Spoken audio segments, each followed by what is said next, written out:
정몽규 취임 후 보조금은 11년간 3배 늘었습니다.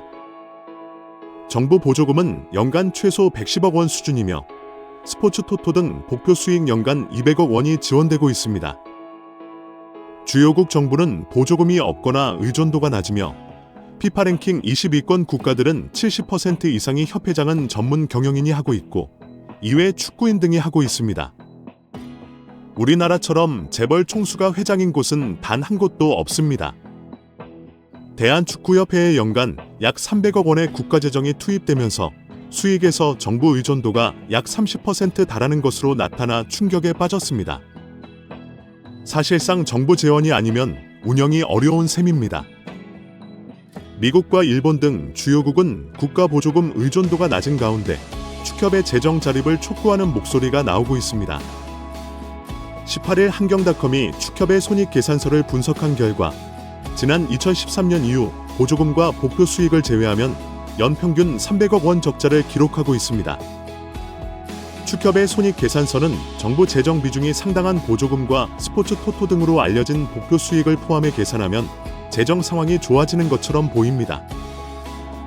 목표 수익은 국민체육진흥공단이 국민체육진흥기금 조성을 위해 운영하는 국가 정책 사업에서 발생하기 때문에 정부 재원을 배분하는 세금의 성격을 가지는데요. 축협의 단기 순이익은 최근 5년간 코로나 팬데믹으로 입장료 수익 등이 없어 3,888억 원의 적자를 기록한 2020년을 제외하곤 늘어나는 듯한 모습입니다. 2020년까지만 해도 보조금과 목표 수익은 연간 300억 원이었는데 2022년부터는 500억 원 안팎으로 급증했습니다. 이렇게 지난 11년간 축협이 쓴 보조금은 총 189억 원, 목표 수익은 총 258억 원으로 총합 3,867억 원에 육박한다는 사실이 알려지자 축구 팬들, 국민들까지 분노가 들끓고 있습니다. 최고의 황금 세대를 가지고 제대로 일처리도 못하면서 정부 지원금이 무려 3천억 원이 넘는 소식에 다들 뒷목을 잡고 쓰러지기 일보 직전입니다. 국회 문화체육관광위원회 소속 강유정 국회의원이 대한축구협회 자료를 확인한 결과 실제 회의 내용과 다른 허위 브리핑이 확인됐다고 지적했습니다. 13일 강유정 의원실은 보도 자료를 통해 축구협회의 홍명보 남자 축구 국가대표팀 감독 선임 과정 설명이 사실과 다른 것으로 확인됐다며 축구협회가 업무에 대한 신뢰성을 완전히 상실의 개혁이 필요하다고 지적했습니다. 강 의원은 문화체육관광부로부터 제출받은 제111차 개회의 전력강화위원회 회의록을 검토했으며 이를 간거 축구협회의 문제를 지적했는데요. 축구협회는 6월 30일 화상회의 프로그램 줌을 통해 임시회의를 개최했습니다. 이날 회의에서는 위원장 부재로 인한 정강의 기능과 권한, 향후 운영 방안 등을 놓고 협회 측과 정강위원들 간의 토의가 있었습니다. 이날 정강위원들은 정강위의 기능과 결정 권한 및 위원회 운영 방안에 대해 질문을 했습니다. 이에 축구협회는 위원회의 기능은 현재와 다르게 없고 위원들 역시 사임 의사를 밝히지 않는 한 오래 남아있는 향후 일정과 업무에 대해 논의했습니다. 대회에서는 지금과 같이 진행해 주시면 됨이라 밝혔습니다. 이어 현재로서는 위원장만 부재인 상황이며 협회가 임시적으로 위원회를 중심으로 감독 선임 등의 후속 절차를 진행하는 과정이라고 설명했습니다. 특히 이 자리에서 협회 측은 이임생 기술이사가 맡아서 담당하되 위원회가 해체되거나 기능이 없어지는 것은 아님을 설명하며 최대한 투명하게 소통하면서 진행할 것을 부연 설명했다고 밝혔습니다.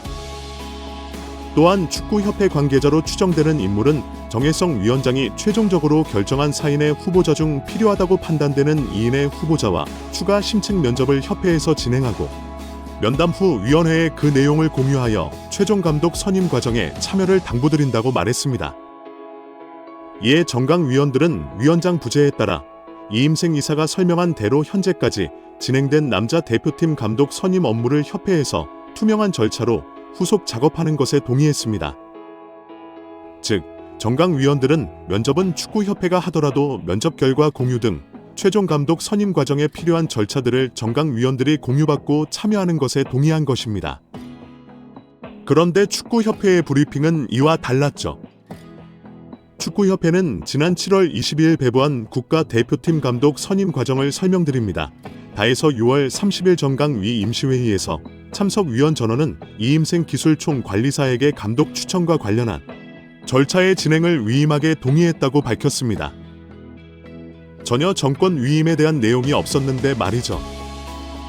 이어 이임생 기술총괄이사가 6월 30일 온라인 회의에 참가했던 정강위원 5명에게 전화하여 최종 후보 3인 면담, 감독 내정 이사회 추천 등의 권한을 이임생 이사에게 위임했던 당시 합의를 확인하고 다시 한번 동의를 받았다라고 적시하며 홍명보 감독으로 내정했습니다.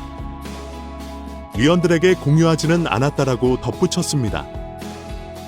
강 위원 측은 위 내용을 근거로 이는 임시회의에서 협회가 위원들에게 밝힌 협회가 임시적으로 위원회를 중심으로 감독 선임 등의 후속 절차를 진행하는 과정, 남자 대표팀 감독 선임 업무를 협회에서 투명한 절차로 후속 작업과 배치된다. 즉, 축구협회가 정강위원뿐 아니라 축구팬, 국민들을 상대로 감독 선임 과정에서 허위 브리핑을 한 것이라고 했습니다. 강 의원은 축구협회가 온 세상을 상대로 감독 선임에 대해 거짓 브리핑을 했다라며 축구협회의 홍명보 감독 선임은 공정하고 투명한 절차가 아니라 밀실에서 불투명하게 진행됐다고 지적했습니다. 이어 축구협회 집행부는 여러 차례의 실정과 거짓말로 신뢰를 저버린 만큼 사퇴해야 한다라고 비판했습니다. 결국 홍명보 감독은 10년 만에 대표팀에 돌아옴과 동시에 외국인 지도자의 버금가는 대우도 받습니다. 이임생 이사는 연봉 등 세부 계약 조건에 대해서는 밝힐 수 없지만 이제 한국 지도자들도 외국인 감독 못지않게 대우를 받아야 한다는 생각이라면 외국인 지도자에 뒤지지 않는 계약을 체결했다고 전했습니다. 홍명보 감독은 지난해 울산과 프로스포츠 최고 연봉인 10억 원의 3년 재계약을 맺은 것으로 알려졌는데 대표팀을 맡으면서 더 많은 연봉을 수령할 것으로 보입니다. 직전 클린스만 감독의 연봉은 약 30억 원, 벤투 감독은 약 19억 5천만 원의 연봉을 받았기 때문에 최소 20억 원이고 최대는 30억 원 수준으로 예상받고 있습니다. 따라서 홍명보의 연봉은 최소 20억에서 최대 30억 원 수준이라는 것인데요.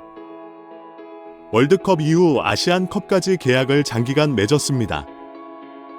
다만 월드컵 종료 후 중간 평가를 갖기로 되어 있으나 경질한다 한들 남은 계약, 기간 보존 금액하면 최소 30억 원이 있고 홍명보뿐 아니라 외국인 코치 2명도 생각하면 60억 원 이상이 나가겠네요. 정말 최악인 것 같습니다. 경질 없이 가도 홍명보 30억 원의 외국인 코치들 아지하면 연 60억 원 이상씩 나가는데 대체 왜 캐나다를 이끌고 코파 4강까지 간 제시 마치를 안 잡았고 바로 프리미어 리그 승격을 코앞에서 놓친 바그너, 그리스로 유로를 아쉽게 못 나간 포맷을 버리고 홍명보인지 당초에 이해가 가질 않습니다. 정말 최악입니다. 축협은 반드시 책임을 져야 할 것입니다. 지금 당장 말입니다. 유인촌 문화체육관광부 장관은 내년 생활체육 예산 중 일부인 416억 원을 대한 체육회를 거치지 않고 지방자치단체를 통해 직접 집행하는 것에 대해 체육복원하게 되면 관심 밖으로 밀려난다고 말했습니다.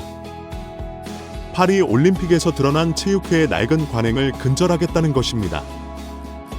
국민의힘 진종호 의원이 대한축구협회의 조직적 은폐가 시작됐다며 대한축구협회에 대해 강력 대응을 예고하고 나서며 화제입니다. 진종호 의원은 19일 자신의 소셜미디어, SNS에서 대한축구협회는 창립 기념일을 핑계 삼아 금요일까지 휴가를 즐기며 24일 국회 문체위 현안 질의 자료 요청에도 부응하고 있다고 꼬집었습니다.